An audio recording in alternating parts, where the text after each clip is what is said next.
Hey, what's going on everybody? Welcome back to the channel. Hopefully you guys' day's going well. What are we talking about today? A viewer requested video. Now this one comes from Prince51 from the YouTube community. He asked, how can I improve my incline bench? I'm getting a little bit of pain in my shoulders. The chest isn't getting targeted. I need a little bit of help. Prince51, he's been in the community for a while, so when he asks a question, how we can help him, we are best obliged to do so. Just like any of you guys, taking the time to leave a comment or a question in the section below. I will make a video for you. It might take me towards the end of the week to get a little bit of availability to get in the gym and shoot the video, but rest assured we will make one for you. So Prince51, I appreciate you taking the time and doing that. Here is your video. We're gonna talk, jumping right into the first video of incline dumbbell press. Now you can see right here, I have the incline platform to about 45 degrees. Usually it's about the third notch up depending on what type of equipment you're using. These are 100-pound dumbbells. I have the belt on for a little bit of support, but as you can see, there's a little bit of an overarch. My shoulders are touching the back of the pad, my head is, my glutes are, and my feet on the ground. 4 points of contact that you always want to focus on no matter what type of bench you're doing. Having a little arc in your lower back but not your glutes or your butt, that is going to be the best form. As you can see with this one, as I said in the comments when I replied back to him, depth is a huge issue with incline press. On this one, I'm gonna slow it down real quick right here, and I'm gonna show you that you wanna go just below 90 degrees. It's a little hard to tell with the camera angle that we're doing, but you get a good press up, it's coming back down just below 90. You can even see that the sort of outer lateral aspect of my pec is getting a really good stretch, and on the upswing, when you come up to touch those two to the top, that it's getting a really good contraction.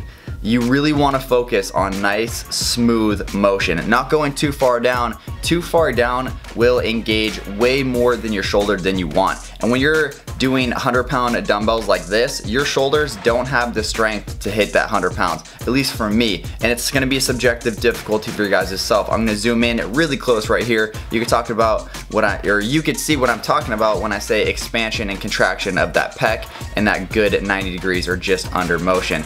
The big thing to take into consideration with incline dumbbells is that not only do you want to kind of stop right about that fist above chest, which usually happens to be that 90 degrees, but you really want to focus on keeping them completely in line. If you come too far behind you or too far forward, you're going to spread that pump across the muscle. Let's say you have a really weak lower chest and you're doing a really heavy dumbbell press. Having that weak chest and keeping them low is gonna rely upon that lower pec, which is not as strong as it should be, and that's gonna be a difficult motion. Just the same for going too high and keeping the weights too far behind yourself, it's gonna really draw on that upper pec, even into the shoulders, and if they're not up to par with moving the weight that you have, you're gonna find some difficulty, potentially stressing and injuring that shoulder. And we're gonna jump right back into a replay and go back through it one more time. So again, this is the kickoff into each hand, sets you into proper motion. If you just pick them off the ground and go right into it, you're gonna burn 1 rep. You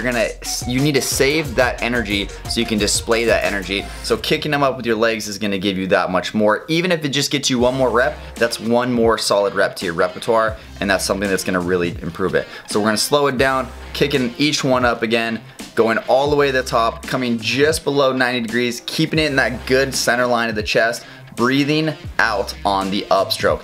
As it's coming in, you're taking a good breath in, squeeze it, getting a good push of air, a good solid audible sound of air. If you're breathing like a little tiny mouse, you want that core to be engaged. You want a good puff of air, getting you that motion all the way to the top, not banging the weights at the very top, but touching them and then coming down nice and smooth. You'll see a lot of people really drop the weight down because that's a lot of weight in your hands and then skyrocketing it back up. Focus on smooth, clean form. The faster you can do it relies upon the smoothness at which you can do it. So if you can do it fast and smooth, hey, good on you. I like to really slow it down, focus on that mind to muscle connection and get that contraction. Again, with this really hyper zoomed in here, you could really see the good contraction within the pec, the good just under 90 degree fluid motion, and the good breathing. It's kind of hard to tell, but I do let it out a good breath of air. Obviously, it's not gonna make a huge sound when I have the audible muted, or the audio muted in the gym. So hopefully this quick little tutorial made sense and made a little bit more improvement. The same exact thing can be done for the barbell because it's going to be the exact plane of motion. You're just not going to have dumbbells, you're going to have barbells. In either case, those are the things I think would benefit you to focus on, Prince51, and anyone else watching that's having a little bit of the struggles with the incline bench, either barbell or dumbbell variant. If you guys have any questions about any exercises you want me to see, maybe it's one that I don't even do in my repertoire, and you're like, hey, I saw this guy do this, can you break it down a little bit simpler? Maybe if they're a huge fitness person and you put a comment and they didn't get back to you, which is more than likely what's gonna happen, take a video of it, either send it to me on Instagram or Twitter, or be like, hey, can you check this video out? Here's a link. I wanna know if you could do a quick breakdown on it. I will be happy to do that for you guys, letting you guys get the best experience into fitness and making that much more enjoyment out of it, that much more progress and gains out of it, doing it the right way, getting real fitness spread to a better community of people who are out there to help each other. That's the whole Fitness 253 regime. But as always though, thanks for watching everybody. Hopefully you guys' day is going well and take it easy.